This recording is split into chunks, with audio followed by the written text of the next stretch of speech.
Bem-vindos mais uma vez a um episódio do Orb Podcast.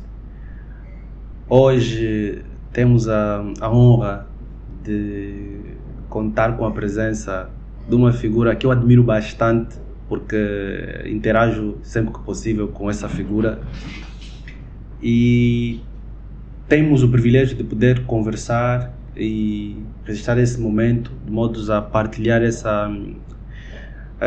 as visões dessa figura, dessa pessoa, para você que está aí do outro lado, e esperamos que partilhes todos os conteúdos que aqui serão abordados e de seu interesse, porque mais pessoas precisarão ouvir dessa figura, dessa pessoa que nós temos aqui do outro lado, que vamos dar as boas-vindas ao Amadeu de Carvalho. Bem-vindo ao Ouro Podcast.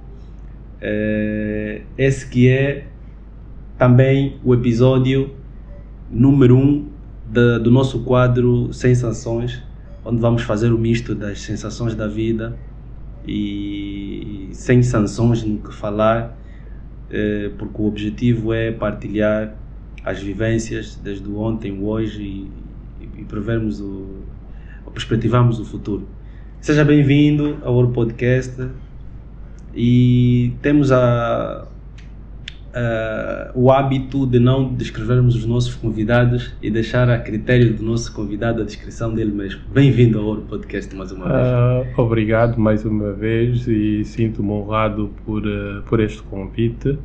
Eu não gosto muito de me descrever, mas posso dizer que um pouco depois dos 50 anos, tenho alguma experiência de vida, de várias atividades que eu já fiz, de vários locais onde já vivi e de todos os lugares por onde passei.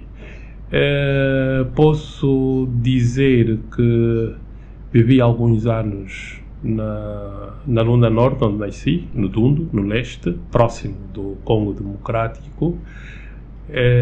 Vivi outros anos no sul, no Lubango, na Huila, e hoje passei a maior parte da minha vida em Luanda. A nível profissional, a minha primeira experiência que eu posso considerar profissional foi a uma mesa como esta, diante do microfone, a fazer o programa infantil da rádio entre 87 e 88 na Lunda Norte. Depois tive algum tempo a trabalhar, muito tempo, trabalhar como professor, formador de língua inglesa. Também já passei algum tempo a trabalhar em offshore. Eu posso dizer que passei exatamente 15 meses no mar. Sim, num período de 10 anos. De 3 anos. Okay. Num período de 3 anos. Um mês sim, mês não, mas totalizando dá a volta de 15 meses no mar. Okay. Já trabalhei também como tradutor e intérprete e agora trabalho como comunicólogo numa multinacional. Okay. E além de outras atividades, hobbies e um bocadinho, gosto de experimentar fazer várias coisas. Acho que há muita coisa na vida e nós temos de ser um bocadinho curiosos, e aprender outras atividades é sempre algo positivo. Então vale a pena experimentarmos outras coisas e em cada coisa que fazemos darmos sempre o melhor de nós, porque não é por termos um patrão, mas nós ao final da execução de qualquer atividade que estejamos a fazer, nós temos de sentir que demos o nosso melhor. Ok. Então, nós podemos considerar que é um comunicólogo desde miúdo, ou tornou-se comunicólogo com o passar do tempo, uma vez que desde a sua infância que trabalhou para uma estação de rádio e foi apresentador de um programa, conforme a biografia que eu pude ler no livro que depois vamos falar um bocadinho acerca. Eu gosto muito de falar. Gosto de falar, gosto de escrever. Há 4 vertentes no estudo de línguas e, lógico, eu formei-me como professor também no ensino médio e, pronto, eu vou usar os termos em inglês porque mas pronto, vamos. Ler, escrever, ouvir e... ler, escrever, ouvir, qual é a outra? Que nós chamamos 4 skills: reading, listening, writing and reading, listening, writing. Esquece uma outra, não consigo me lembrar, mas são duas ativas e 2 receptivas. O ler e ouvir são receptivas, o escrever e falar, speaking, o escrever e falar são 2 ativas. E no meu percurso de vida eu estou mais inclinado para as habilidades ativas, que é falar e escrever. Ok. Então, desde muito cedo que identificou, gosta de falar e escrever, depois vamos falar sobre... Sim, gosto de escrever, sim. Então, podemos dizer que, por ter percebido esse detalhe desde muito cedo, mergulhou desde muito cedo, de modos a transformar o Amadeu que é hoje, baseado na maneira como foi construindo com o passar dos anos? É assim, eu falei das habilidades ativas, não é? Que é escrever e falar, mas ninguém dá o que não tem. Sim. E para escrevermos e falarmos nós temos de consumir muita leitura, sobretudo muita leitura. Há situações ou há ações na vida que nós não nos damos conta até alguém nos dizer, e eu digo isso porque há mais ou menos 3, 4 anos encontrei-me com alguém que me conheceu enquanto criança e ele disse-me que ficava muito admirado porque nós, o meu irmão e eu, passávamos o tempo todo a ler. E é lendo que nós temos conteúdo para podermos falar, para podermos escrever. Porque ninguém dá o que não tem.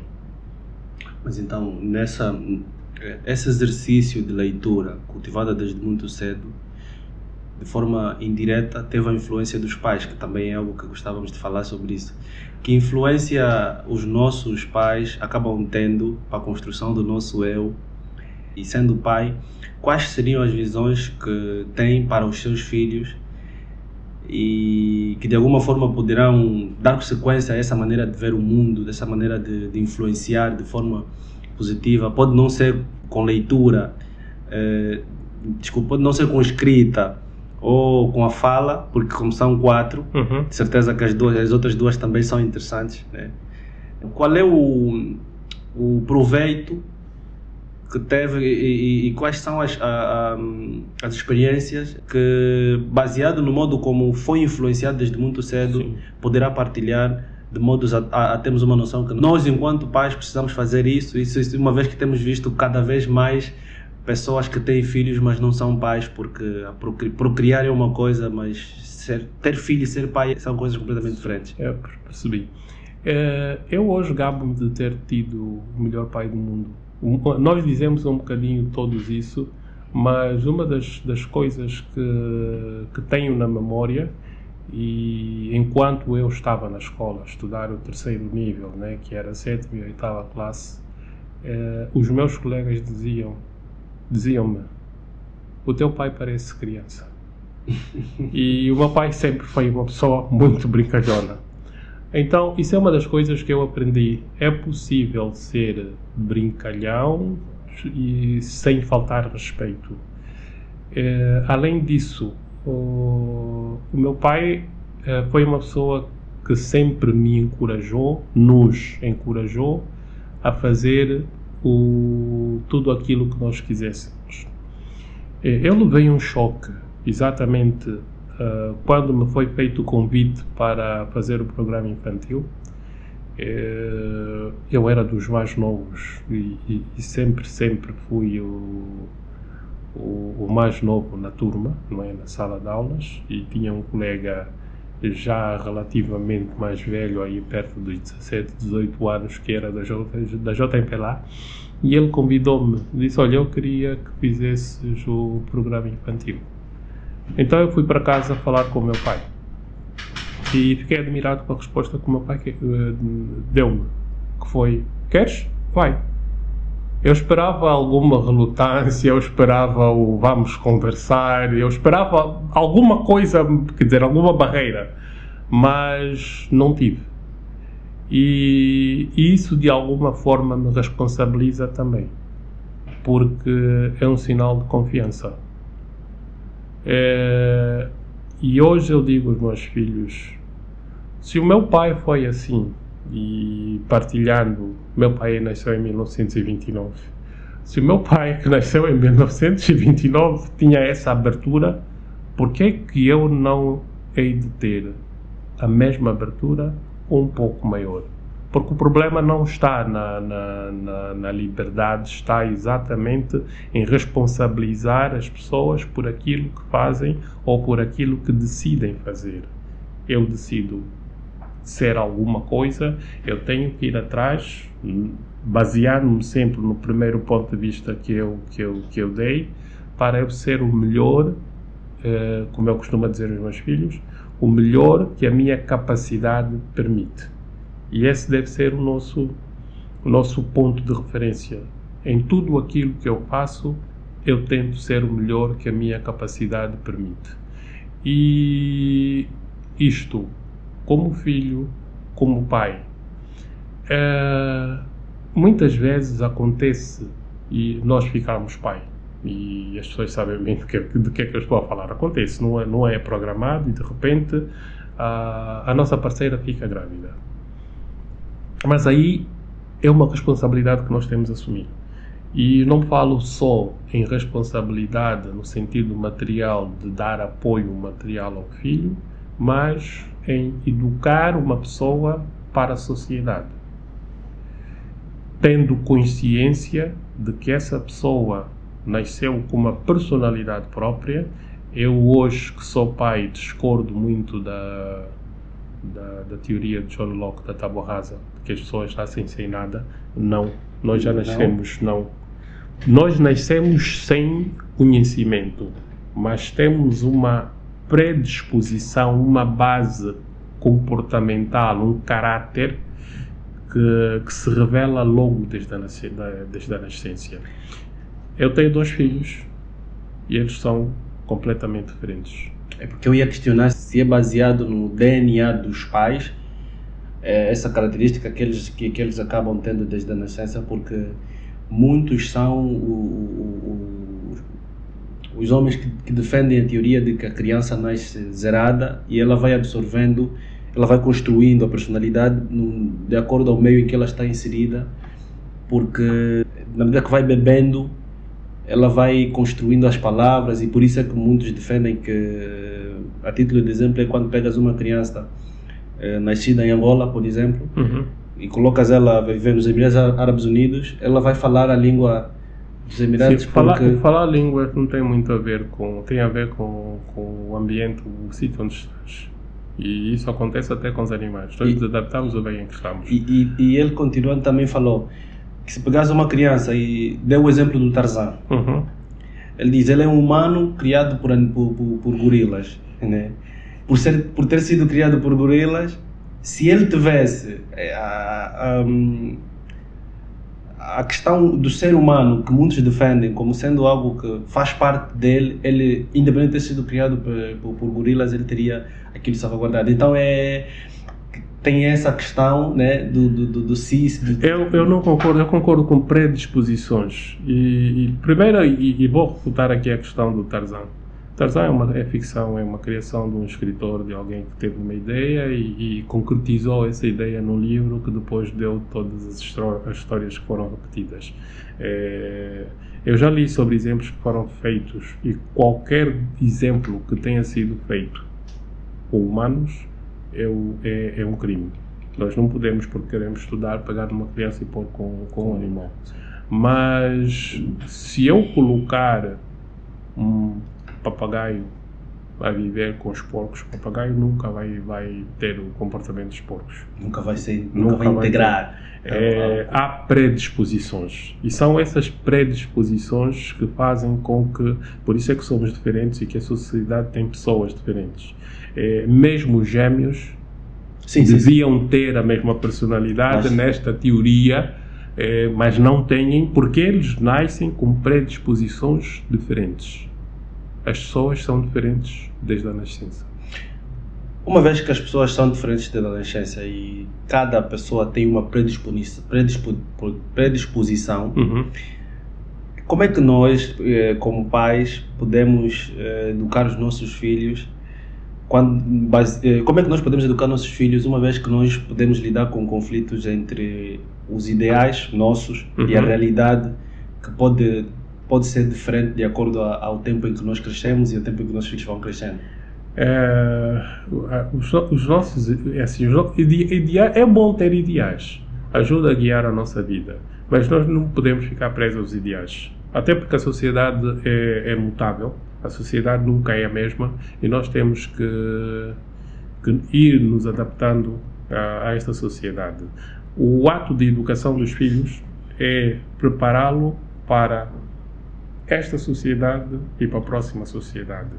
É um ato de educação, de preparação presente e eu ia dizer estratégico, mas não é exatamente estratégico, de preparar esta pessoa com as tendências daquilo que possivelmente será o futuro.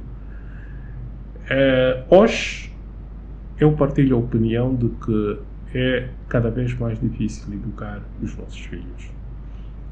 E a primeira base para educar os nossos filhos é nós estarmos atentos a eles. O que é que ele gosta, o que é que ele gosta de fazer, como é que ele gosta de estar. Ele é emocionável com música, ou com pintura, ou com passeios na natureza. Há um livro que praticamente marcou uma grande mudança no mundo, que é a inteligência emocional do Daniel Goleman. Porque antigamente a pessoa inteligente é quem soubesse línguas e matemática. Todos os outros... Havia um conceito de inteligência diferente. Sim. Ok. Todos os outros artistas... E para muita gente isso não mudou tanto assim. Por isso é que quando uma pessoa diz que é artista, é cantor, tu só canta e não faz mais nada. Sim. Isso é natural dessa concepção, dessa maneira de pensar. Então os pais têm que estar atentos aos gostos dos filhos e estimulá-los a irem atrás desses gostos, porque nós não temos sequer noção do que é que eles querem ser e nem temos noção do que será o futuro. E então, por essa razão, nós temos de estimular os filhos a desenvolver ao máximo essas predisposições, essas tendências, para dar-lhes ferramentas para facilmente escolherem, terem uma escolha mais fácil. Tal como o seu pai fez? É tal como o meu pai fez. Na minha família, eu sou de uma família de 8 irmãos. Ninguém escreve. Ok. Então... Isso dá consistência ao argumento de que cada ser humano... E posso dizer que uma das coisas que sempre correu bem na minha família é que nós dividimos-nos por áreas de conhecimento.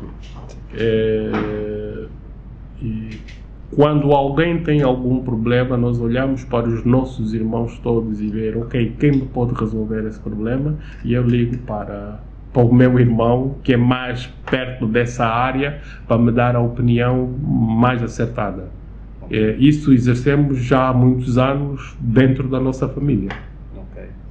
Agora, falou de família, de filho, educação, filho, educação e família. Uhum. A criação de um filho, e também falou que tem sido mais difícil, ou cada vez mais difícil, educar uma criança. Né? Sim. Mas é a educação que os filhos acabam tendo em casa, ou uma da educação de modo geral, uma vez que eles não só estarão em casa porque eles terão de interagir com o mundo, com a escola, com as academias e tudo mais? Eles hoje começam a interagir com o exterior antes sequer de sair de casa.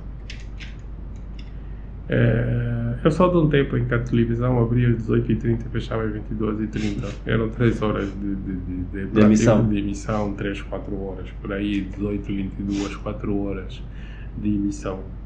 E a criança tinha o dia todo para ir à escola, para ter atividades físicas dinâmicas. Nós brincávamos dentro de casa, saltávamos a corda, jogávamos bica-bidon. Havia um monte de outras atividades físicas, muito mais lúdicas, em que não se usava os olhos, não se cansavam os olhos como se cansam hoje. E hoje nós temos televisão 24 sobre 24 horas. E como nós trabalhamos, nós não sabemos o que é que as nossas crianças, o que é que os nossos filhos estão a ver. Então, a criança começa a ter influência externa ainda antes de sair de casa.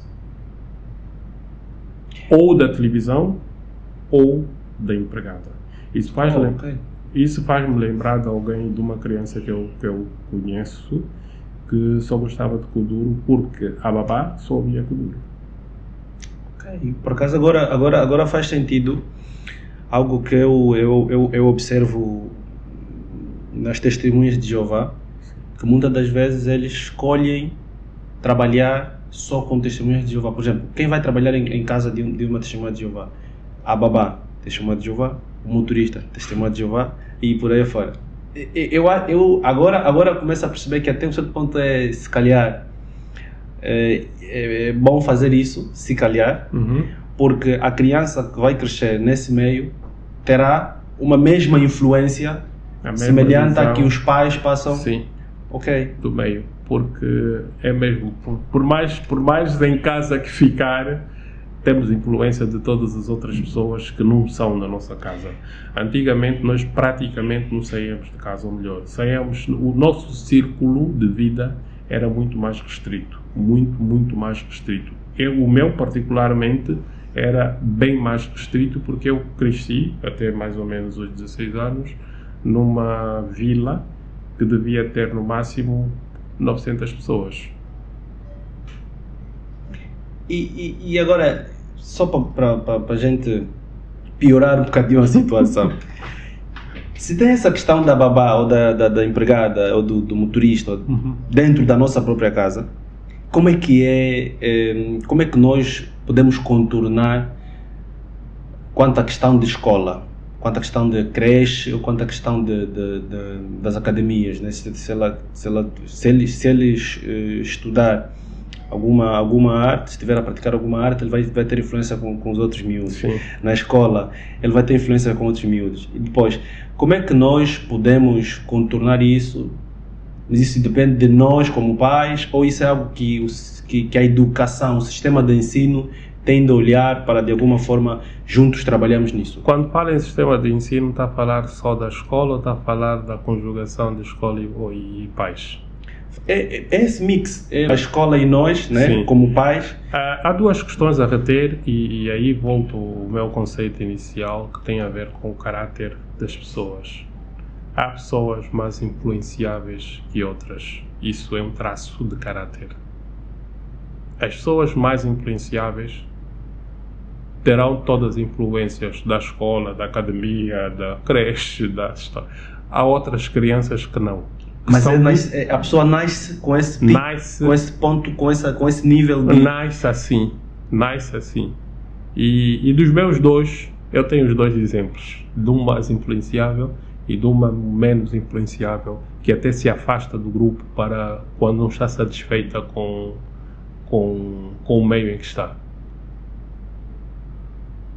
Isso é um traço de caráter. São essas predisposições. Mas e que papel a educação escolar acaba tendo para que preservemos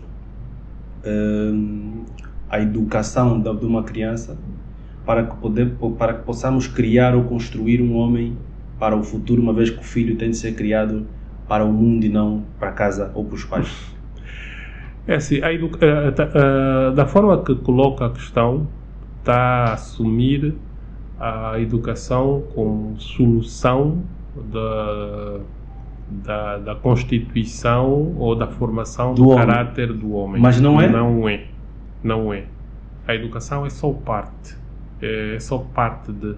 Se nós repararmos, quanto tempo nós ficamos na escola? Mais de 17 anos. Está bem, vai 17 anos, 4 horas por dia, 5, 6 horas se tanto por dia. O dia tem 24 horas, são 18 horas, posso tirar as 8 horas. Isso no nosso sistema, porque no sistema... mesmo os outros são sistemas, 8 horas, né? Mesmo os outros sistemas, 8 horas é de trabalho, nunca é de educação. Se for de educação é mais para frente, para já a nível superior. De resto, não é pedagógico fazermos essa pressão toda sobre uma criança. A criança não pode ter 8 horas de formação. Não é pedagógico mesmo.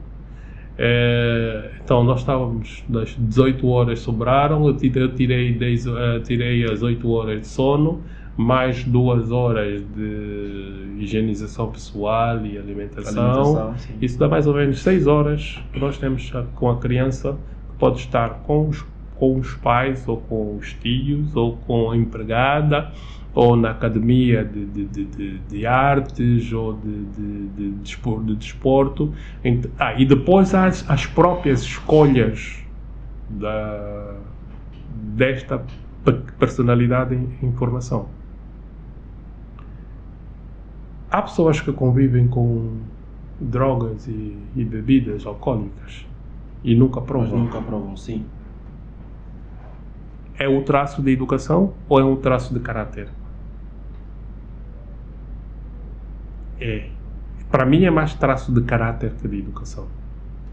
Eu diria que é dos dois. Por quê? Eu por exemplo, eu não consumo bebida alcoólica. Nunca consumi. Por escolha. Mas além dessa escolha, tem também as épocas que eu me recordo de a minha avó e a minha mãe falarem sobre o impacto que causa o consumo de bebidas alcoólicas para o homem, seja a nível financeiro como físico. Porque eu tenho um histórico familiar em que eu vi parentes meus que, por causa do consumo excessivo de bebida alcoólica, inclinaram-se para caminhos não muito bons. Então, eu particularmente acho que isso ajudou a eu ter essa visão sobre o consumo de bebidas alcoólicas. Nada contra quem consome, mas eu escolho não consumir. Não acredita que também foi alguma predisposição natural? Porque o normal do ser humano, de qualquer animal, é nós temos a curiosidade de experimentar. Sim, teve sim essa questão também, porque por mais que me deram todos aqueles conselhos, eu escolhi, eu podia não, por aí. Eu podia tudo bem, eu ouvi o que disseram, porque até eu me lembro que eu tive uma tia, eu na altura estava com 20 anos já, uns anos atrás, e ela chamou e disse: filho, tudo bem, por que tu não bebes? Eu disse: não, tia, porque eu não gosto de beber. Eu disse: não podes beber, ninguém mais vai te errar, seja homem.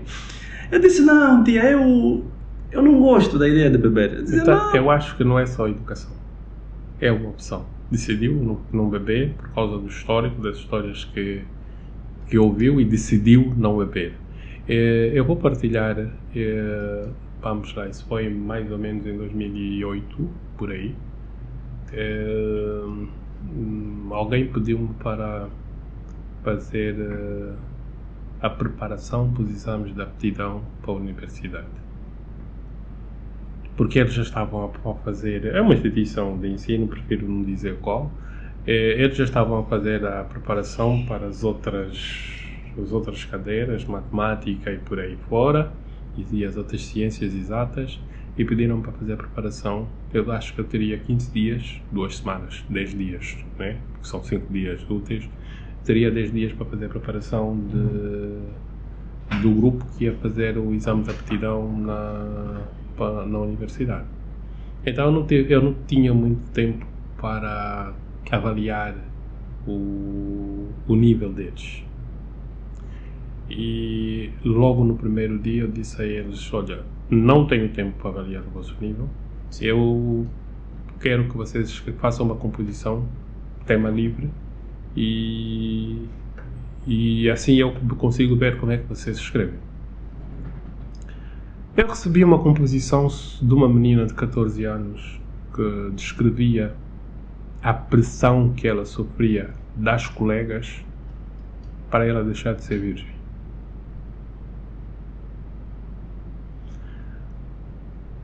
Eu não sei, me pareceu que ela não cedeu à pressão, mas ela não cedeu à pressão por uma opção. E nós, ao formarmos os nossos filhos, nós temos de tentar o máximo para que eles sejam assumidos naquilo que fazem e assumidos nas suas decisões. Eles não precisam tomar decisões porque o grupo, os colegas, a sociedade assim o exige. Este é o ideal de educação. Mas agora vamos entrar naquela conversa que estávamos a ter antes de começarmos o episódio, que é sobre... Estamos a falar sobre os indianos e depois sobre os muçulmanos. Nada contra, não temos nada... Nós respeitamos as crenças de cada um, e falávamos sobre como os indianos lidam com certas questões que para nós é estranha, né? E meio que desumanas, né? Até um certo ponto. Mas isso é interessante de analisar, porque se eles pertencem a um país em que, tal como nós somos todos seres humanos, eles têm essa concepção que virou meio que cultural. Sim. Se é cultural, independente de como nós nascemos, nós aqui, e também vai naquilo que falávamos sobre como as empresas acabam se organizando, né? Sim. Para que quem vier trabalhar para essa mesma empresa tem que adaptar-se às exigências da empresa ou não trabalhará. No país não tens muito isso, porque tu nasceste aqui, e se tu nasceste aqui, nós nascemos num país cristão. Nós temos. E muitas das vezes, por ter nascido num país cristão, tornamos-nos cristãos, né? Não porque nós escolhemos ser cristão. Há as duas coisas. Nós também... Hoje nós tivemos muita influência do cristianismo e praticamente a nossa vida toda é cristã. Mas nós muitas vezes esquecemos que os cristãos que vieram a Angola, católicos numa primeira fase, e faziam comércio de escravos. Se for a olhar para a doutrina de Cristo, em parte nenhuma está a dizer que as pessoas devem ser comercializadas, não é? Devem ser vendidas a troco de dinheiro. Então só isso, e quando é feito pela direção da igreja, pelo topo da igreja, já devia nos fazer pensar várias vezes se seguimos o grau de credibilidade, não falo em crença, de credibilidade que esta instituição tem. E eu não estou aqui a fazer críticas ao cristianismo, não. Estou a falar sempre de pessoas. Sim. Porque o que conta é aquilo que nós aceitamos e fazemos em função de determinadas crenças. Há uma anedota que eu gosto de contar, que eu li já não sei onde. Macau, que fica em território chinês, sim. Foi colonizado por portugueses. E conta-se a história de um português que foi levar flores à campa de um parente, de um conhecido. Enquanto ele estava lá com as flores já no chão, apareceu um chinês que levou um prato de arroz e pôs na campa. O português olhou para ele sim, muito admirado, e perguntou: achas que o teu parente vem comer esse arroz? E o chinês respondeu-lhe: sim, no mesmo dia que o teu ia cheirar as flores. Mas isso é para dizer que nós criticamos as atitudes e as ações dos outros, não olhamos para as nossas mesmo. Okay. Cultura é uma coisa que se aceita ou não, e que não é analisável, não mas é... deve ser respeitada, sim, deve ser respeitado, sim. As coisas têm a sua lógica. Eu estive na China, e tu vais à praça, ao mercado na China, encontras o peixe na água, vivo. Tu escolhes o peixe e eles tiram o peixe da água, entregam, matam e entregam. E eu estupidamente perguntei: vocês vendem o peixe vivo? A resposta que me deram é que me fez pensar: se não for vivo, como é que tu sabes que é fresco? Parece lógico, não é a nossa lógica. É outro traço cultural que deve ser respeitado. É assim, não é bem que deve ser respeitado. Tem a opção de não respeitarmos? Não temos opção. É a maneira de ver as coisas. É a maneira de lidar com as coisas. Nós vamos a Mabunda e de vez em quando o peixe que nós compramos já não está bom, ao cozer nós percebemos que está podre, e isso é uma coisa que o chinês nunca vai ter. A não ser que tenha havido um problema qualquer na transportação entre o mercado e a tua casa. Exato. Eles têm razão. Eu, na altura que dava aulas, gozava com os alunos sobre o árabe. E os alunos adolescentes me diziam: quem é aqueles que escrevem ao contrário? E eu gozava com eles e dizia: quem escreve ao contrário são eles ou somos nós? Porque eles começam a escrever da direita para a esquerda. Então, se o teu braço já está à direita, não tem mais lógica mesmo sair da direita para a esquerda. Daqui para lá. Nós é que pomos a mão à esquerda para ir para a direita. Eles devem estar mais certos do que nós. Mas é exatamente para alertar as pessoas. Nós não podemos só criticar. Eles estão errados. Porquê que não seremos nós os justos? Quer dizer, porquê que achamos que eles estão errados e nós estamos certos? Sim. Mas é a nossa maneira de ver a vida. Os outros estão sempre errados, nós é que estamos certos. Isso é uma concepção humana, sim, da humanidade, do ser humano. Sim, eu estou sempre certo. O que eu faço é que é o melhor, o que eu faço é que está bom, o que eu faço sim. Por acaso dizem que a palavra mais usada no mundo, ou de todas as palavras, o eu é o que mais sai. Sim. Nós falamos o eu mais de qualquer palavra que sai da nossa boca. Porque temos a tendência de primeiro nos colocarmos em cima e depois vem... Nós somos... Mesmo que de forma... Ou melhor, isso de forma inconsciente. Sim. Então é realmente uma característica humana. Não é humana, é animal. Animal? É animal. Ninguém prioriza o outro. A questão de sobrevivência é individual, é pessoal. É uma lei da natureza. Sim. Eu preciso de sobreviver, eu tenho de ser o melhor, eu tenho de ninguém dar prioridade ao outro. Por isso é que ser humanista, ser altruísta é difícil. Agora, aí entraríamos um bocadinho, não sei se podemos, né, sobre o budismo, porque a maneira como os budistas defendem o fazer o bem, as meditações para que se possa atingir o nirvana é supostamente para chegar a esse nível de concepção sobre das coisas, e que doamos-nos de modos a não sermos nós no centro, não sendo nós como o ponto principal das coisas, mas os outros, de modos a fazer as coisas para os outros e não para nós.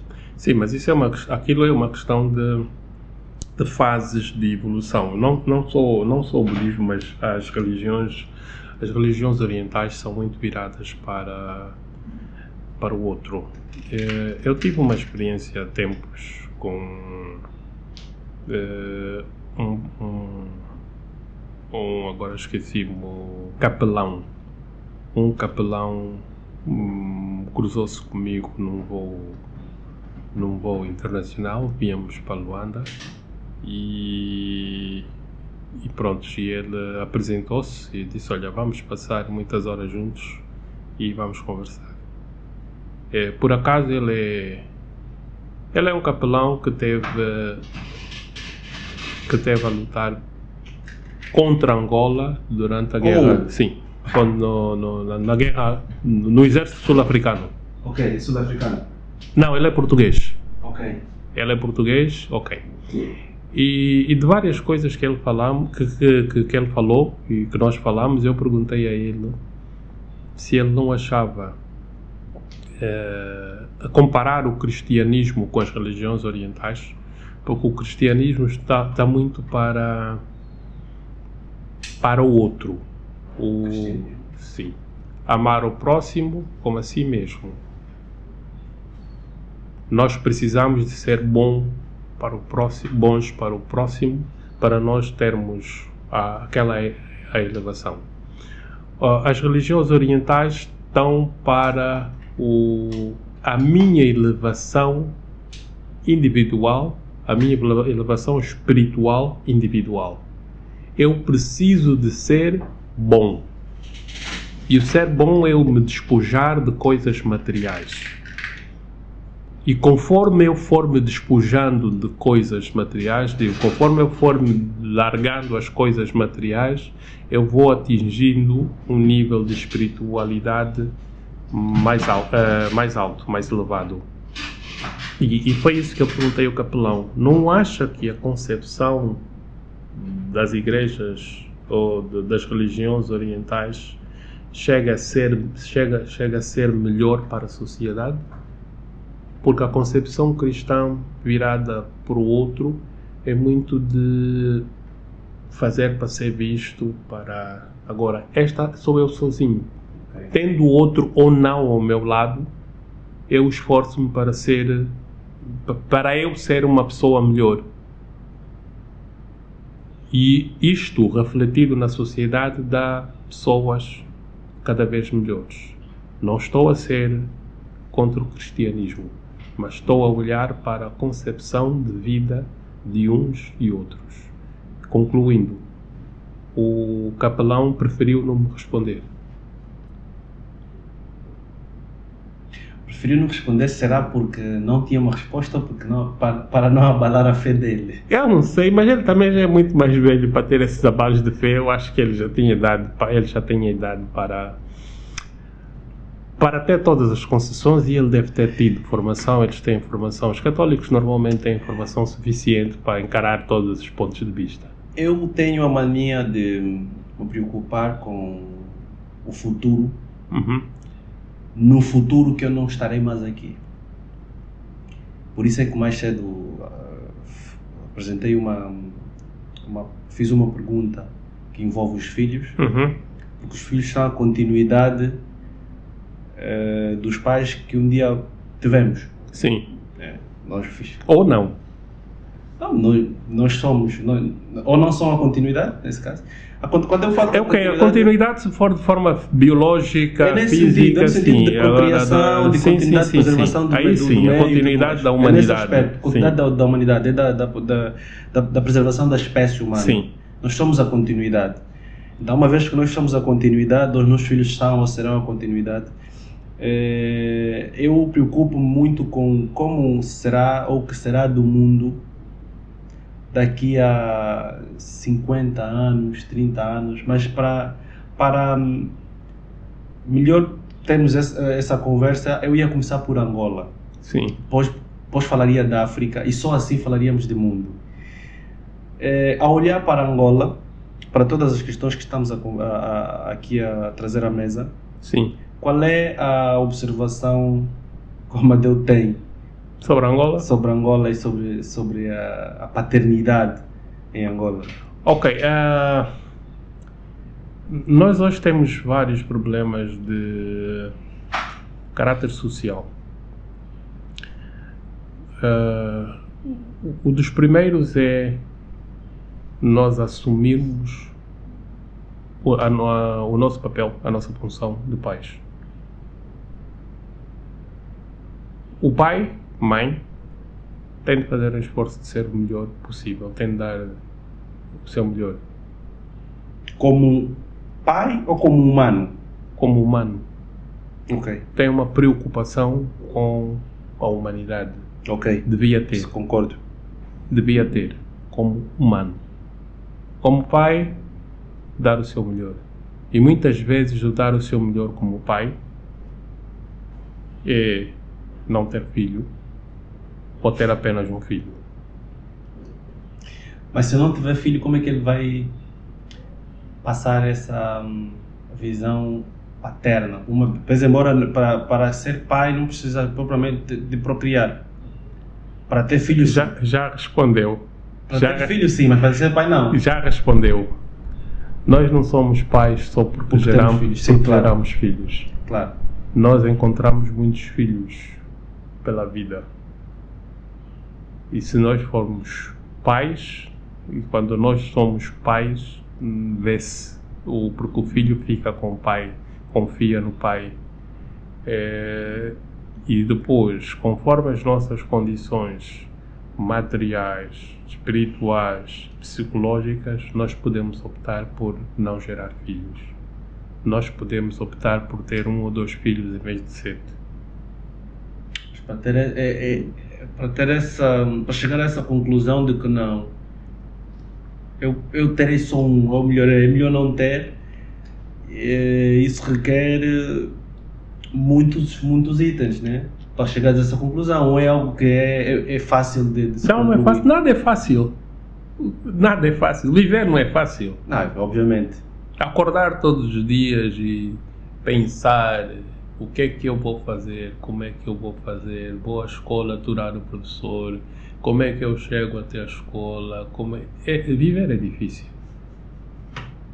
E não estou a falar só como humano, porque muitas vezes, primeiro é que, vamos lá, há uma questão, nós não gostamos que sejamos comparados aos animais, sobretudo os cristãos. Se formos a olhar para a ciência, os seres vivos estão em 2 reinos: animal e vegetal. Sim. Quem não é animal é planta. E aí nós temos que saber onde é que nós estamos. Nós somos animais, como os outros.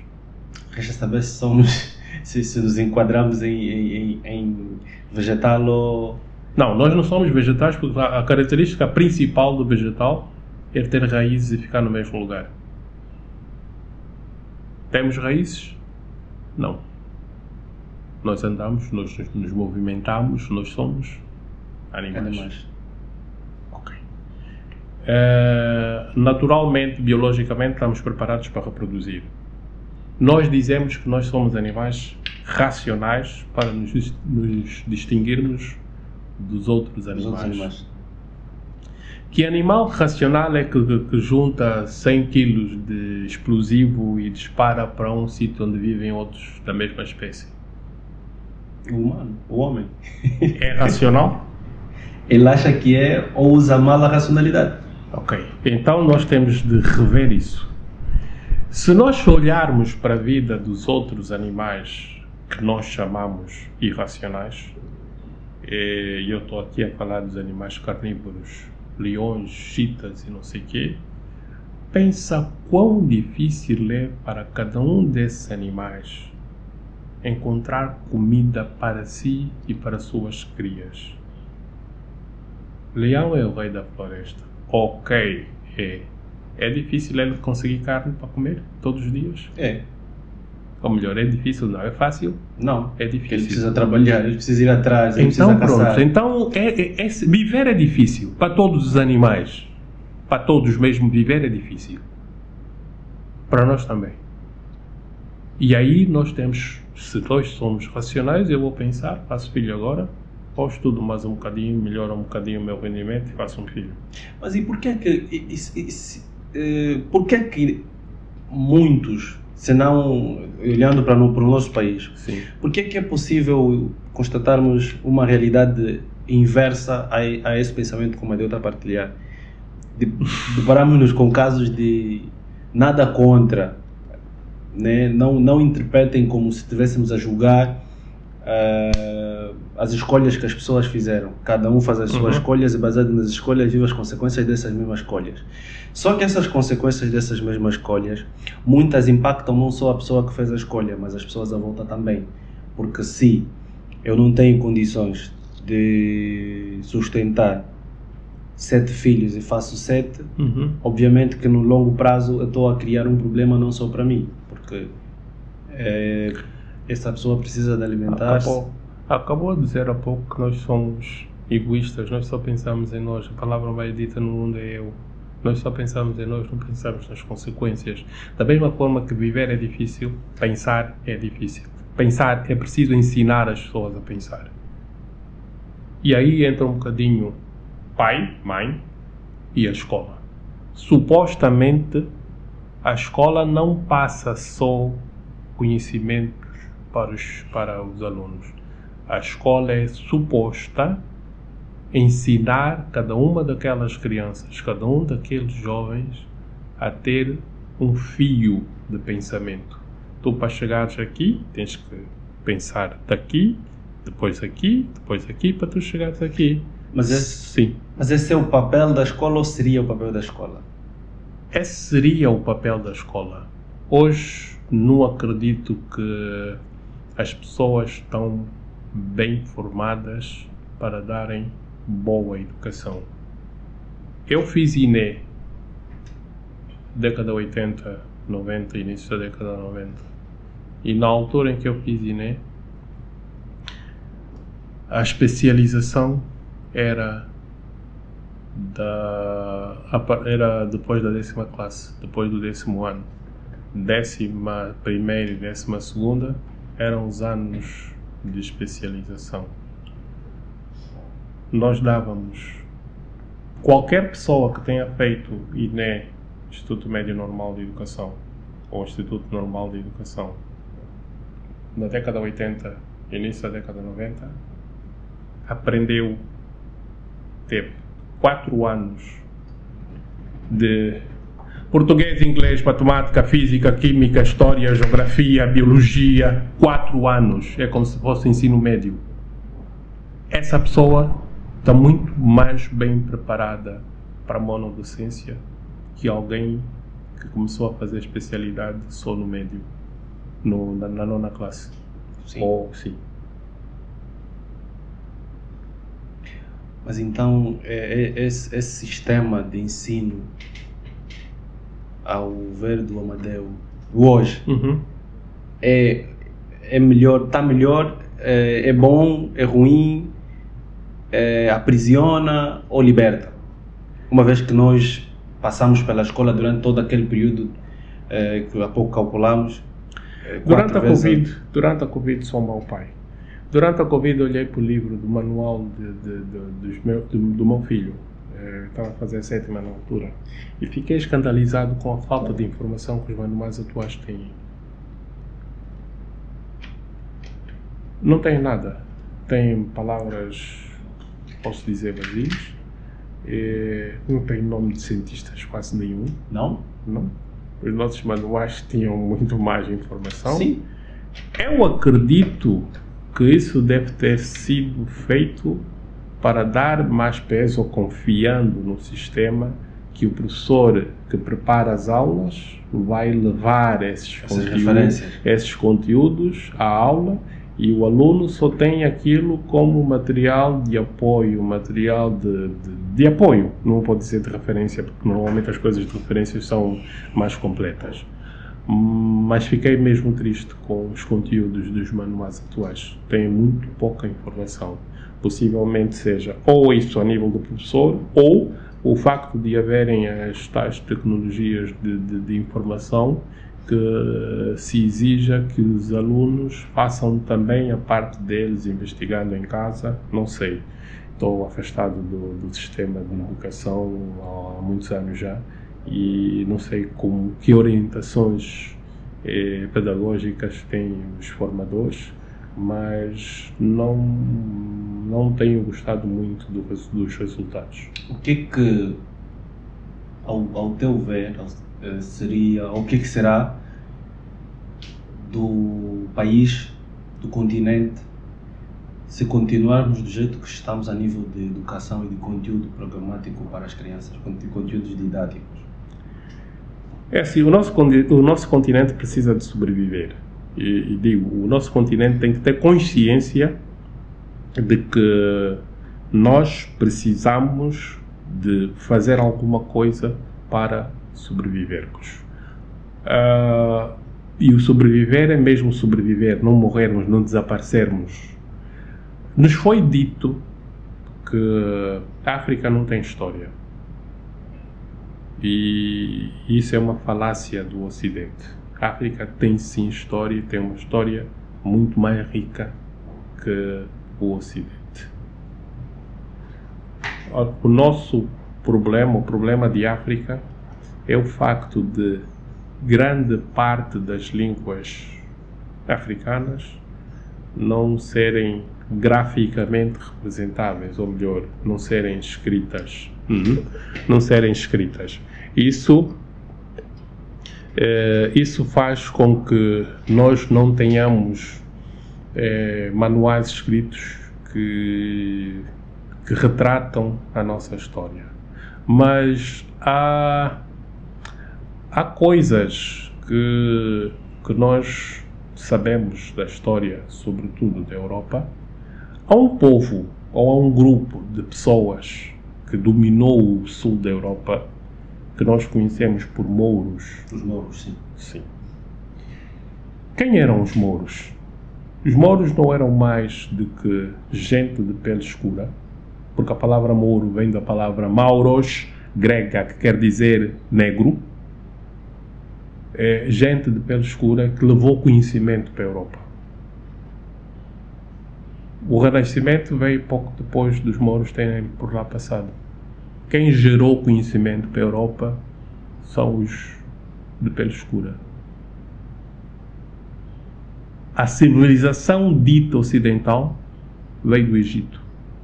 Os egípcios são africanos de pele escura. Os antigos egípcios. Os antigos egípcios, sim. Porque os outros novos que depois geraram o mundo muçulmano e tudo aí fora são os otomanos que saíram do Médio Oriente. Os árabes. Mas sim, da Turquia e foram descendo, ocuparam o norte da África. Então, nós precisamos de ter esses conhecimentos para nós nos valorizarmos. Nós temos um problema que é geográfico. Porque o continente africano, que agora esqueci-me o nome do filósofo que diz que os negros são naturalmente preguiçosos. Sim, esqueci-me o nome do filósofo, um filósofo ocidental, mais um. Quem está a acompanhar depois e tiver essa informação também vai partir a dizer, não, o nome é esse. Sim, que diz que os negros são naturalmente preguiçosos. Mas isso tem que ser visto do ponto de vista geográfico. Vamos pensar a África com o calor que faz em África, com a quantidade de rios e cursos de água que a África tem. Que necessidade eu tenho de produzir alimento para guardar? Praticamente nenhum. O africano não precisa trabalhar para sobreviver. O africano tira 3 bagos de milho ali no chão e aquilo brota e depois de 3 meses, 2 meses tem milho e ele tem milho e se for mandioca são 3 anos. Chegou bem rápido também. Ok. Então a natureza deu-nos condições para nós não trabalharmos para guardar, que é uma coisa que não acontece com o europeu. O europeu tem 3 meses de produção e depois tem gelo. Ele precisa de produzir para guardar, para sobreviver. Então ele está mais bem preparado para pensar a longo prazo, porque as condições geográficas do europeu, do país dele, sim, exige que ele tenha de ser assim. Nós não. Negro não gosta de tomar banho, é impossível. Nós temos rio em todo sítio, temos mar à volta, nós gostamos de ficar dentro d'água. É quase, quer dizer, é inadmissível achar. Quem não gosta de tomar banho é gente que vive no frio. Não tem como com esse calor não estar dentro d'água. Agora, nós temos de ter consciência dessas coisas todas. Nós precisamos de ler mais, nós precisamos de ir atrás, procurar sobre o nosso passado, para nós percebermos o nosso valor e lutarmos para pôr a África, os africanos, no lugar onde devia. Eu concordo. Concordo perfeitamente, porque nós precisamos restaurar as nossas origens, precisamos saber de onde saímos, porque sem saber de onde saímos não sabemos para onde vamos. E a maneira como nós vivemos, nós temos tentado sempre parecer como europeu, faz com que estejamos mais distante da nossa essência, porque queremos sempre parecer com o Ocidente. Por exemplo, ignoramos o facto de que nós não precisamos de aguardar prestações, porque nós temos solo em todas as estações. Temos alimento. Nós não precisamos de está muito frio e vou tomar banho só uma vez na semana, por exemplo, né? Não precisamos, nem tem como. É inevitável. É o que falou sobre o calor, né? Mas depois surge uma outra questão, né? Nós estamos aí em 2025 e parece que nada muda, não há vontade da África em querer melhorar, ou é algo que está predestinado e o africano vai permanecer assim, ou é porque nós facilmente somos influenciados, já que tem a questão das características das pessoas, ou porque se calhar também, do mesmo jeito que acontece dentro de uma casa em que um filho nasce com mais probabilidade de ser influenciável e o outro não, acontece o mesmo com o continente, será? Eu vou responder fazendo referência a alguém que eu admirei muito e que morreu esta semana, Pepe Mujica. O pai grande. Ok. Fiquei muito triste com a morte dele. Pai é a natureza.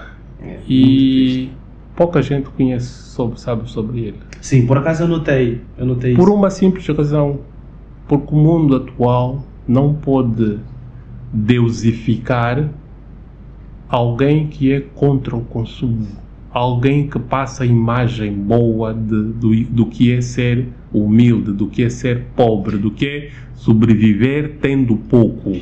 E ele rebatia sempre, quando o definiam como sendo presidente pobre, ele dizia: eu não sou pobre. Sim.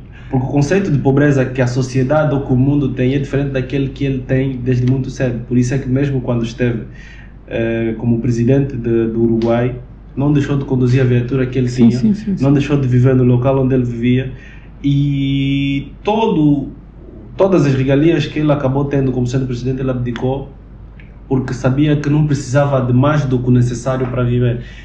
E é estranho como é que uma figura como essa não foi uma figura mundialmente conhecida, e a morte dele, eu estranhei, que quase não foi, não sei se ia portar em Angola, mas eu estranhei, eu disse, como é que... O mundo não pode concordar com gente que não promove consumo.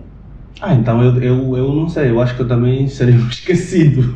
Sim, o mundo hoje está virado para consumo. Eu acho que eu serei esquecido. Qualquer pessoa que não promova consumo não vai conseguir se ingrar neste mundo.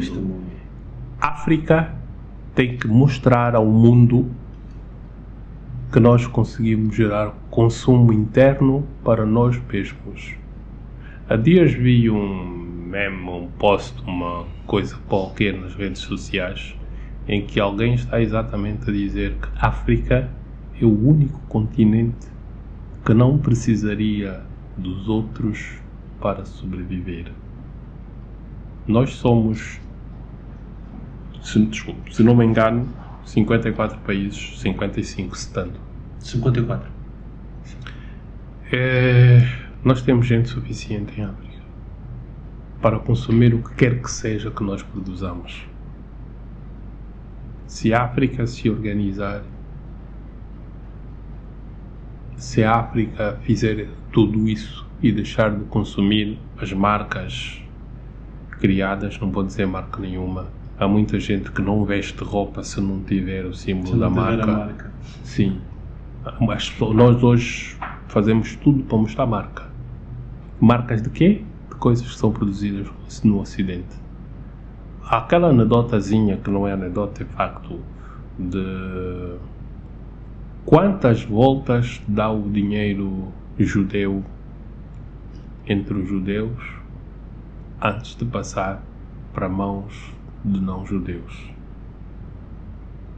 Há quem diga 18 vezes. Quantas voltas dá o dinheiro africano antes de passar para a mão de não-africanos? Nenhuma. Uma vez. Está na tua mão e vai logo. Sim. Se nós não mudarmos esse padrão de pensamento, de atitude, não tem como a África evoluir. E isso não são governos, somos nós também. Também, por acaso, porque a liderança faz toda a diferença. O Japão é um dos países que eu, quando falo sobre educação, uso como exemplo. Para o japonês, né? Pelo menos.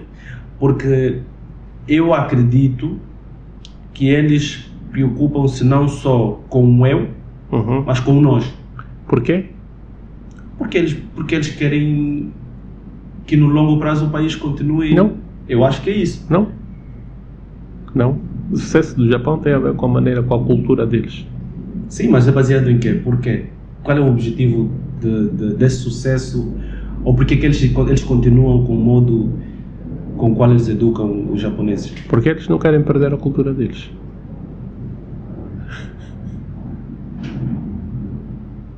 Só.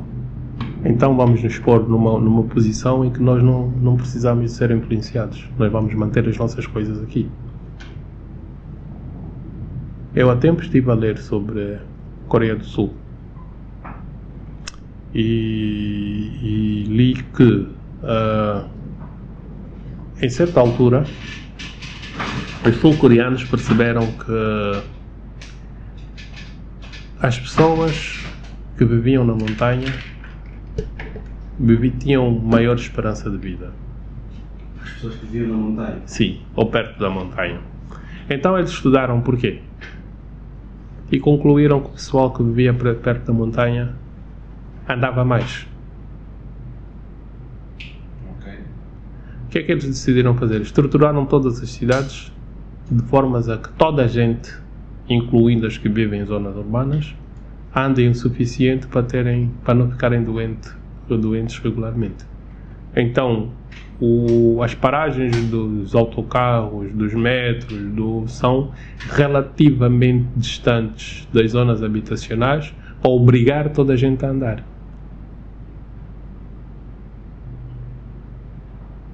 Outro traço cultural. A cultura ditou a organização social.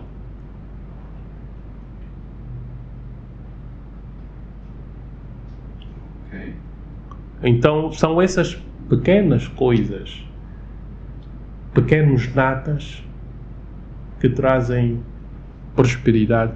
Não sei, se eu olhar para a Netflix, e eu não estou aqui a fazer publicidade de coisa nenhuma, já viu a quantidade de conteúdos sul-coreanos que há? É só um país. Por quê?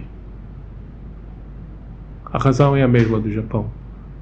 Nós não vamos ser influenciados pela vossa cultura. Nós vamos fazer entretenimento com os nossos valores culturais e é isso que os nossos vão ver. Se quiserem ver também, está tudo bem. Sim, se os outros quiserem ver, está tudo bem, mas nós vamos fazer o nosso.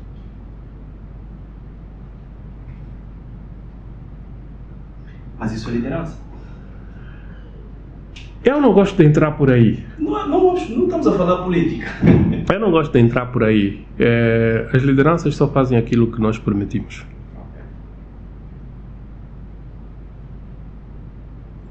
falamos de educação e algumas coisas de pai e mãe também têm a ver.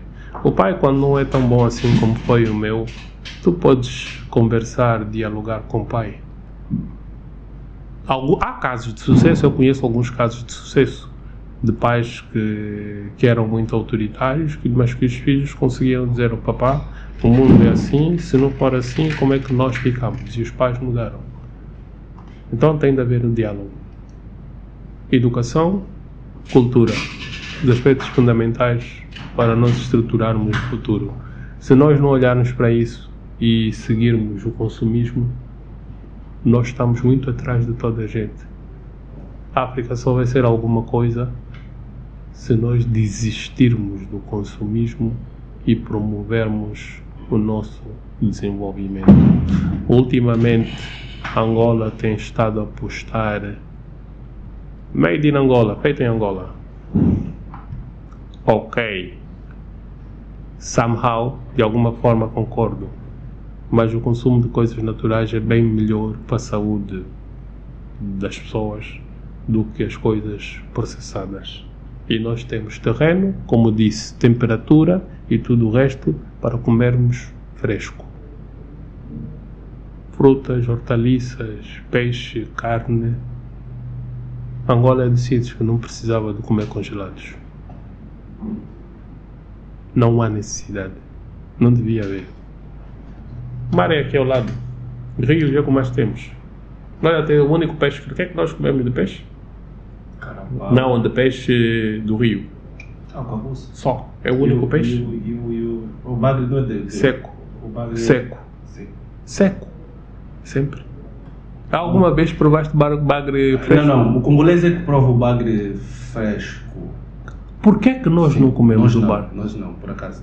Comemos, mas muito pouca gente. Sim. O bagre é para secar, é para escalar, é para fumar, é para essas coisas todas. O único peixe do rio que nós comemos é cacuço. Não é o único peixe que os rios angolanos têm. Não sabia dessa. Eu não sabia que além do cacuço existem outros peixes. Existe o bagre. Existe Sim, além do bagre e o cacuço. Existe o tal de seguilhão e deve haver outros, já há outros de certeza. Nós ficamos de trazer um biólogo para falarmos sobre Angola e nessa perspectiva toda. E vamos também aproveitar trazer essa questão para que possamos ter essa noção de que nós temos muito mais do que pensamos que temos. Sim.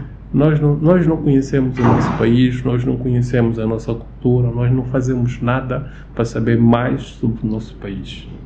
É difícil, sim. Não há livros, é muito difícil, mas com algum propósito, e há muitos alfarrobistas espalhados aqui pela cidade de Luanda. Com o tempo, com algum investimento, sei que hoje os dinheiros não chegam até para comprar o pão, mas com algum investimento é possível sim nós adquirirmos alguns livros e sabermos um bocadinho mais sobre o nosso passado, a nossa cultura, as nossas coisas. Rainha Ginga, se olharmos para a história dessa senhora, alguém que nunca passou pela faculdade, nunca teve formação formal, sim. Era filha de rei, sim. Não sei se teve alguma formação, porque os reis associaram-se aos portugueses e alguns tiveram professores portugueses ali, mas acho que ela não teve aquela formação política suficiente para ser a pessoa que ela foi, que sem armas de fogo lutou sempre contra os portugueses, nunca foi apanhada, só foi derrotada na velhice. Lógico, qualquer velha é fácil bater qualquer velha, né? Então nós precisamos de conhecer sim essas histórias para nós nos valorizarmos mais. Amadeu, tem esperança de que a África, de que Angola e África um dia há de melhorar? Baseado em todas essas observações que acabou de partilhar. Tinha de ver essas observações a se realizarem para eu ter essa esperança. Há alguma esperança sim, porque já há alguns estudos, alguns países onde alguns africanos estão sobretudo os médicos médicos especialistas africanos estão a regressar, que faziam consultas, deixa eu abrir um parênteses, que faziam consultas, em cada consulta eram $10.000 por aí, que estão a regressar e abrir clínicas em que a mesma consulta que ele nos Estados Unidos cobrava $10.000, agora está a cobrar $1.000 em África, para africanos. Mas tem de haver sim alguma contrapartida a nível de custo de vida local para que as pessoas tenham acesso a esses especialistas. Não acha que o problema da África, do mundo, né? Mas mais da África, já que estamos a falar da África, é o egoísmo?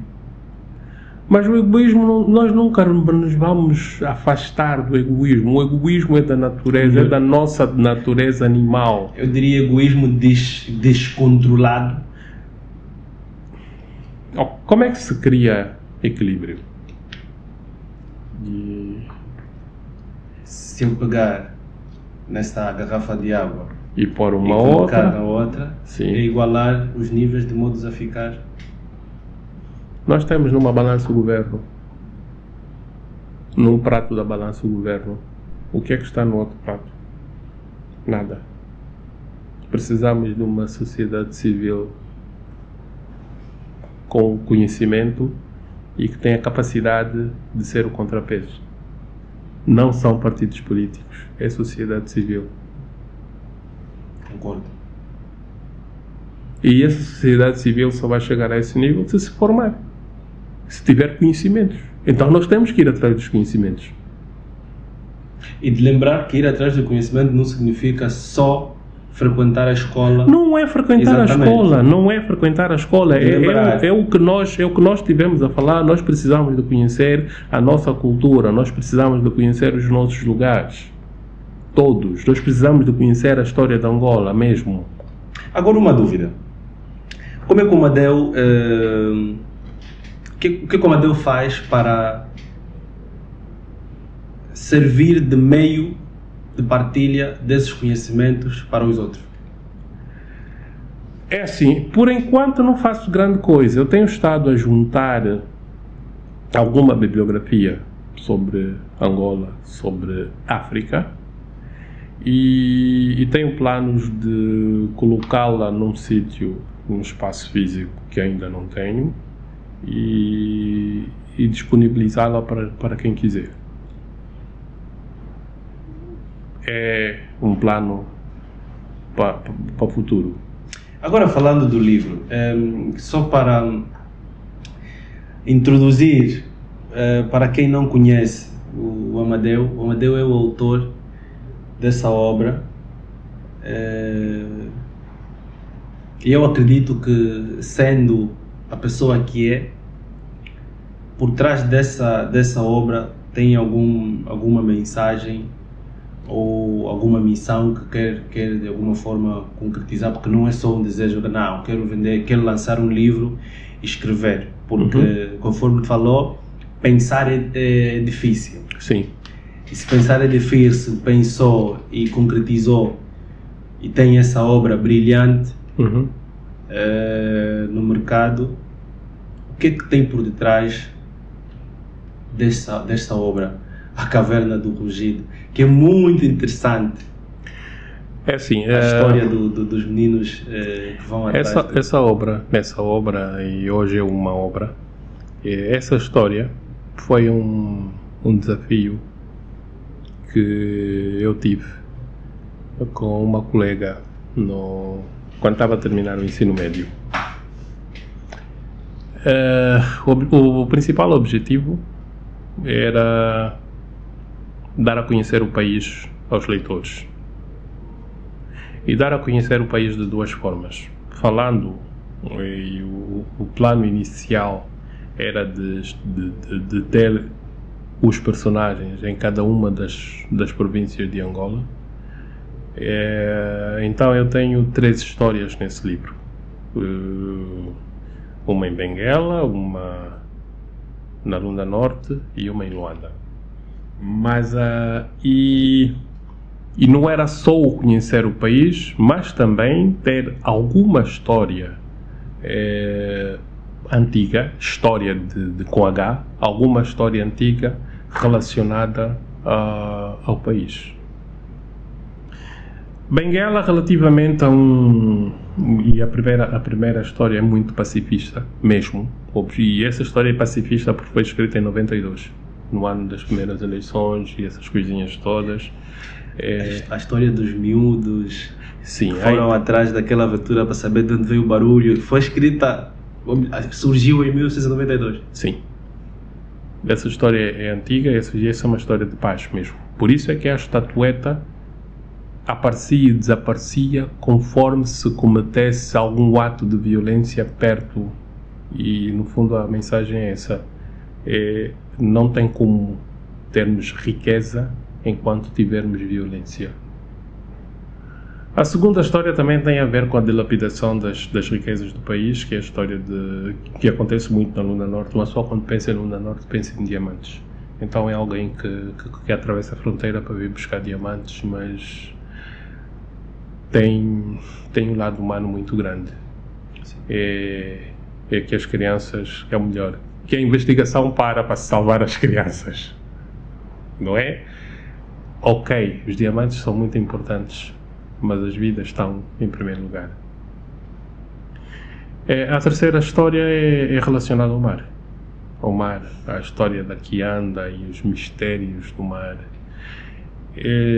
Para quem sabe Quimbundo, a palavra Calunga em Quimbundo quer dizer mar e morte. Morte, sim. Ok, eu só sei que Calunga é morte. Uma morte, sim. Também é mar. Oh! E então eu faço esse contraste com aquelas crenças de sereias e o pescador pode ou não pode fazer isso, e as xinguiladoras e premonições. É um bocadinho para mostrar a riqueza cultural do nosso país. A riqueza cultural e as questões voltadas ao consumismo que eu pude absorver, porque a questão dos diamantes acaba sendo associada com a questão do consumismo. Sim, porque nós buscamos tanto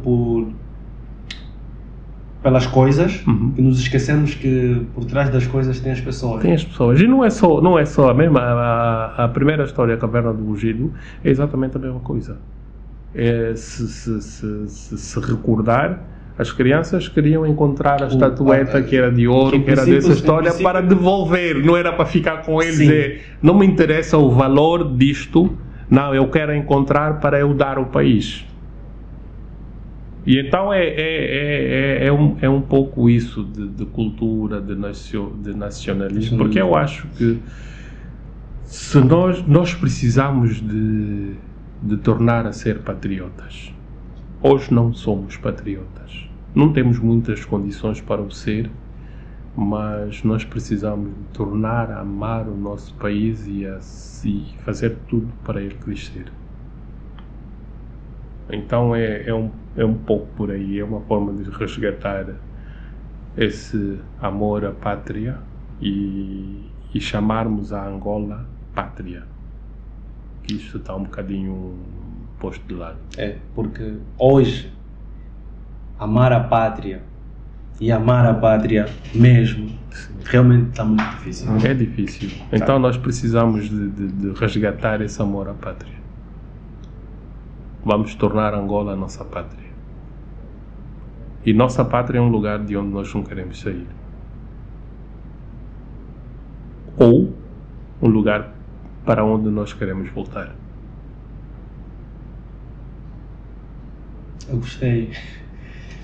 Gostei porque essa parte, principalmente essa de tornarmos Angola a nossa pátria e não querer sair, ou em um lugar em que nós queremos voltar, fez muito sentido, porque há uma música que eu gosto muito do Gabriel Chiema, que ele fez para Gabriel Chiema, sim, que ele fez para a mãe, que foi à guerra e diz aqui na mata é assim, mas não chores que eu voltarei e tudo mais. Beto de Almeida. Não, Beto de Almeida. Não chores mais, mamãezinha. Beto de Almeida. A música é de Beto de Almeida? Não é do Gabriel Chema, é de Beto de Almeida. A música... Não, peraí, esta é do Jacinto Chipa. Jacinto Chipa, sim. Essa é do Jacinto Estou a fazer Chipa, confusão, sim. não Chema, é o Jacinto Chipa. Sim, o Beto de Almeida é aquela da viola, vou buscar a minha viola. Eu vou, levarei minha... Yeah. Esse é o Beto de Almeida, Sim. Eu fiz menção dessa música porque o patriotismo... Eu acredito que existe patriotismo dentro de nós, mas não no nível que devia estar dentro de nós para que pudéssemos proliferar esse patriotismo. É assim, há várias questões. Eu sou muito de palavras. Para as pessoas que passaram pelas Forças Armadas, o lema "A pátria nós devemos servir". Aos seus filhos não, pede, ordena. Sim. Mas a pátria é um lugar para nós amarmos. E o amor é algo que tem que ser correspondido. Então a pátria tem que nos amar de volta também. Nós precisamos de encontrar esse equilíbrio de nós amarmos a pátria e sentirmos que a pátria nos ama também.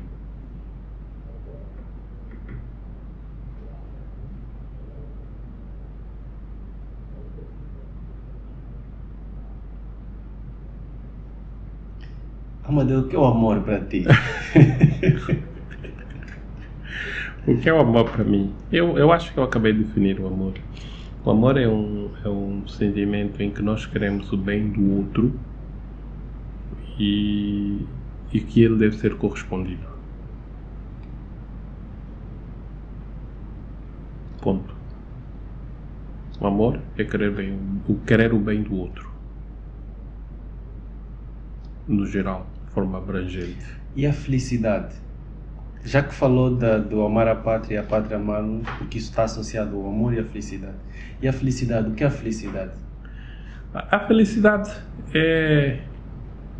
são os pequenos momentos os pequenos momentos de prazer, ou ter o prazer de estar bem com o que se tem.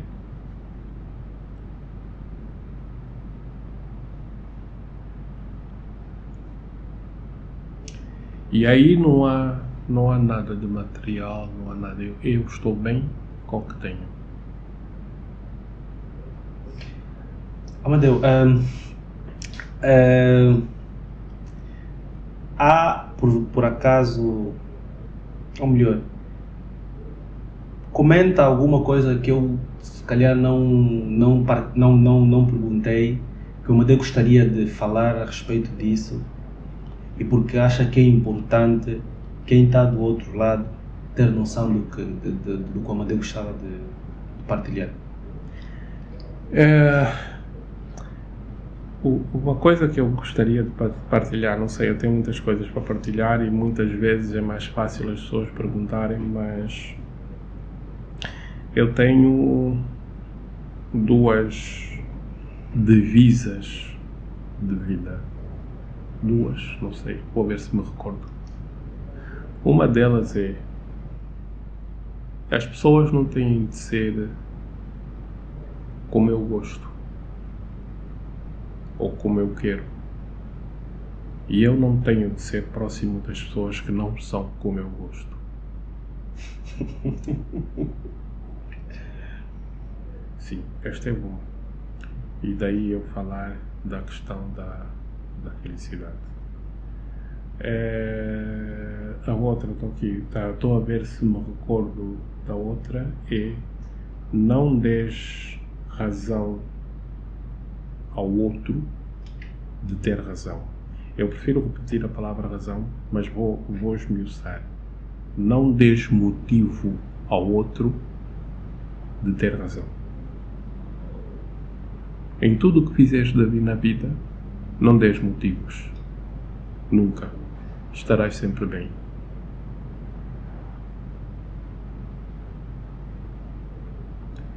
E porque isso leva-me a outra maneira de pensar que tem a ver com culpado, a teoria do culpado. Em todas as coisas que me acontecem, eu me considero culpado. Posso não ser 100% culpado, mas de alguma forma há alguma participação minha naquela culpa, naquilo. Se alguém me fez mal, é porque eu dei espaço a essa pessoa de estar perto de mim, que depois essa pessoa me fez mal. Se alguma coisa me aconteceu de errado, é porque eu naquele minuto, naquele momento, eu estava no lugar errado e aquilo correu mal. Então nós temos muitas vezes de parar para pensar essas coisas todas. É bom, a vida é boa quando é espontânea, mas a vida é melhor quando nós estamos bem. E muitas vezes nós temos de pensar uma vez, duas, três, quatro, 5 vezes. Vou me expor? Porquê? Se correr mal, como é que eu me viro? Nós só conseguimos realizar coisas se estivermos vivos. E se nós nos expusermos em situações que nos podem levar à morte, nós conseguimos realizar muito mais coisas. Acho que é tudo.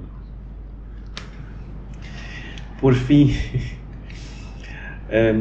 mas antes dessa última questão, deixa-me dizer que ouvir o Amadeu falar, mas ouvir mesmo, não é escutar. Ouvir o Amadeu falar faz a pessoa viajar. Porque a pessoa precisa prestar atenção, a pessoa precisa estar no momento para perceber que nós não somos nada. Não somos. Nós não somos nada. E seja qual for o cargo que desempenhamos ou que ocupamos, seja em que fase da vida nos encontramos, se percebermos que o outro é mais importante que nós, ou que eu, ou igualmente importante, ou melhor, se eu dou uma importância muito grande para mim, eu devo perceber que o outro precisa ter esse nível de importância. Sim. Se percebermos isso, ao analisarmos isso, vamos perceber que ou não somos nada ou somos alguma coisa, se somos alguma coisa, o outro também é. Eu disse na introdução que eu passei 15 meses no mar. E o mar ensinou-me a insignificância do homem. Eu estive no alto mar, e já estive várias vezes no alto mar, numa estrutura de mais de 300 metros. Uma estrutura metálica de mais de 300 metros. Pesa toneladas. E aí tu percebes que aquele peso todo no mar é nada. Se aquilo tudo é nada, tu és quê? Isso leva-me a refletir sobre o planeta também. Sim, é exatamente a mesma coisa. É exatamente a mesma coisa. Depois, é essa questão do ser humano de se preservar. Propósito. Por que é que nós estamos no mundo? Há algum propósito? Tenho algum objetivo, como as pessoas gostam de pensar? Não. Somos animais iguais aos outros. É a nossa curtíssima passagem pelo planeta. Ou nós vivemos bem e fazemos as pessoas à nossa volta estarem bem, não vai sobrar nada, não há propósito, não há coisa nenhuma. É muito difícil para cristão pensar assim. É muito difícil para qualquer ser humano que pense com alguma filosofia admitir que nós estamos apenas de passagem, somos aleatoriamente colocados num sítio sem querer. Olha, façam um zoom da vossa cidade. Abram o Google Maps da vossa casa e fechem aquilo. Não precisa fechar muito para ver que até a casa desaparece E quanto mais fechar, vai perceber que é nada. Nós somos como uma formiga, talvez como um micróbio. Não tem importância nenhuma. Talvez que nem um grão de areia, Sim. ou inferior a um grão de areia. Sim, não temos importância nenhuma. A importância que nós criamos para nós mesmos e com as pessoas à nossa volta.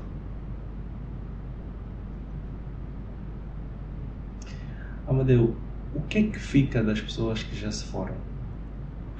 As boas experiências. Acho que me ouviu falar sobre o meu pai com alguma emoção. Por isso a questão. Yeah. As boas experiências. Porque as pessoas só valem aquilo que elas fazem de bem para nós.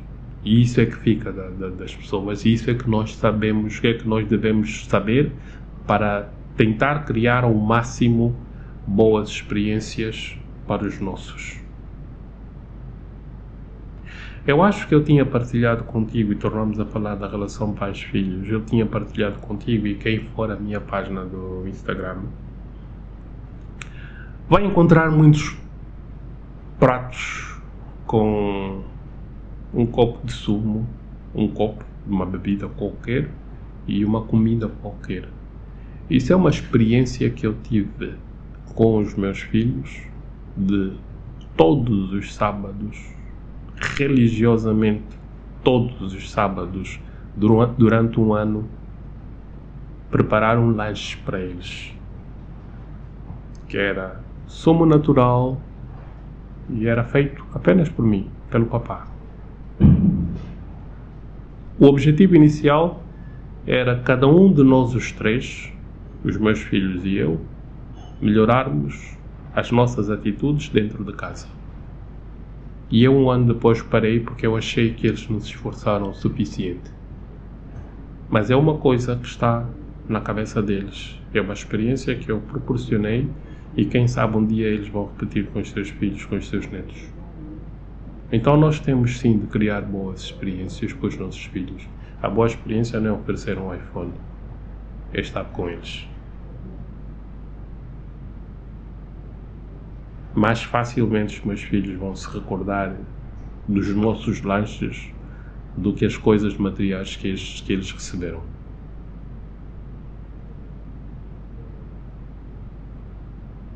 É esse o nosso propósito. É esse o nosso objetivo, o nosso propósito de vida, o nosso objetivo que devemos fazer durante essa curta passagem pelo universo.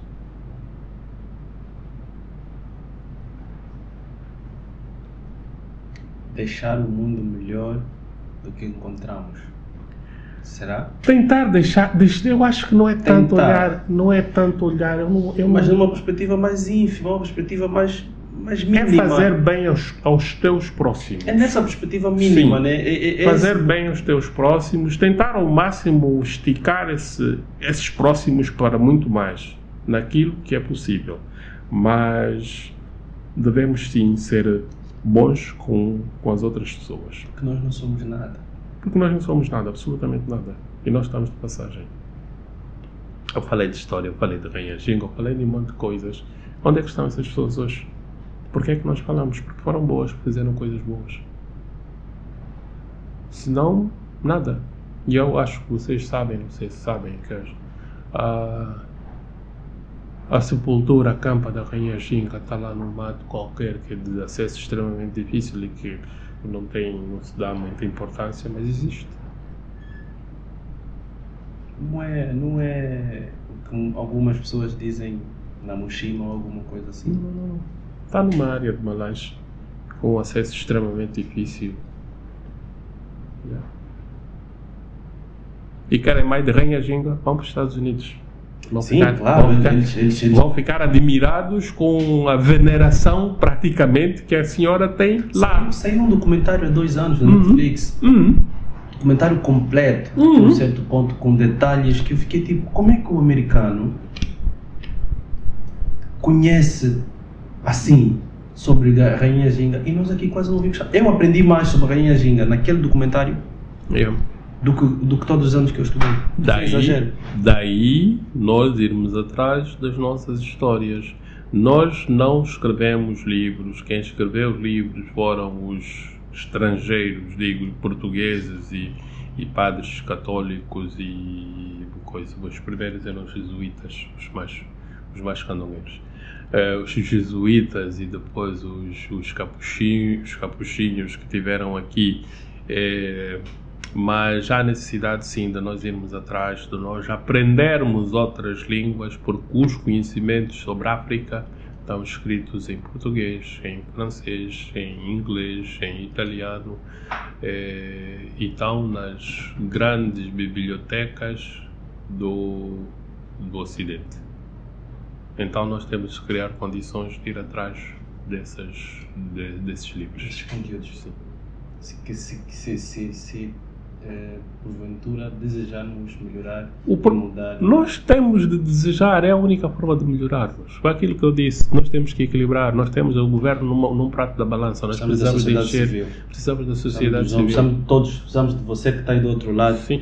Precisamos não só esperar que o governo vá fazer as coisas, mas nós temos a responsabilidade de ir atrás, porque se nós estamos em pé, se nós acordamos, é porque se nós estamos aqui a conversar sobre vários temas, e se tu estás do outro lado a ouvir, a acompanhar e a ter essa oportunidade e a usar bem o teu tempo, é porque podes de alguma forma usar desse conteúdo e ir atrás para...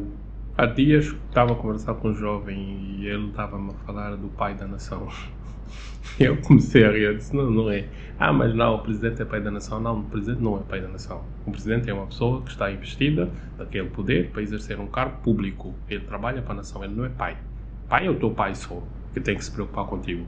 Porque o resto tu é que tens que fazer, não vais esperar que o presidente faça. Então para de ser tira da cabeça a ideia de que o presidente é pai da nação. Não, ele é pai da família dele e tu tens que fazer a tua parte para resolver os teus problemas, não tens que esperar pelo pai da nação. Concordo. Amadeu, muito obrigado. É sempre prazeroso conversar contigo. Eu disse da outra vez que a paternidade tem funcionado melhor todas as vezes que eu converso contigo, porque ter filho e ser pai não é a mesma coisa. Ok. E para se ser pai, além de aprender com o processo, também é beber outras experiências e ainda mais vinda de uma pessoa como o Amadeu. E porque as nossas ações comunicam, e que na verdade é algo que o Gandhi dizia, que a minha vida é a minha mensagem, a nossa vida é suposto ser a nossa mensagem, porque o contrário disso quase nunca funciona. A melhor maneira de comunicar, de passar alguma coisa é a nossa experiência, é a nossa atitude. Exatamente. Muito obrigado. Eu acredito que não falamos tudo. E aí haverão mais oportunidades com o passar dos tempos de trazermos aqui uma outra conversa, outros pormenores, porque nós conversamos quase sempre. Sim. E sempre temos conversas que não terminam e essa não é diferente.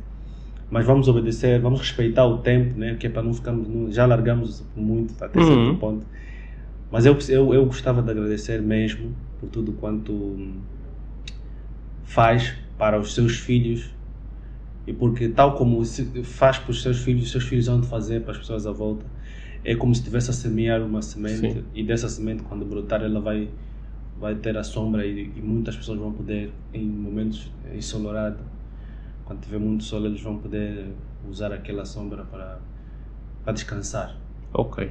E eles vão saber que a árvore é importante, e quando chegarem em uma outra zona que perceberem que tem muito sol, vão pegar, não, a árvore é importante, precisamos de semear novamente. Então é basicamente isso. E estamos aqui a fazer essa semeadura. Cada pessoa que está do outro lado é um solo que acabamos de depositar uma semente, e que se brotar, ou quando brotar, vai fazer sombra às outras pessoas, onde usufruir e também fazer o mesmo que acabamos de fazer. Muito obrigado. Do outro lado, partilhe esse episódio. Conte o que tu achaste, faz perguntas. O Amadeu vai O Amadeu não é muito de estar assim toda hora, mas nós vamos partir. Olha, Amadeu, alguém fez uma questão assim, se porventura for possível, vai lá responder, ou numa próxima oportunidade vamos trazer algumas questões aqui, mas sintam-se à vontade de partilhar. Muito obrigado, Amadeu. Tá. E não sei se quer deixar alguma consideração da minha parte. Não, eu acho que eu já disse tudo. As pessoas só precisam de perceber que cabe a cada um de nós fazermos o nosso percurso de vida, e as mudanças, a teoria da culpa, as mudanças só acontecem quando nós fazemos a nossa parte. Nós somos todos um pouco culpados da situação que nós passamos.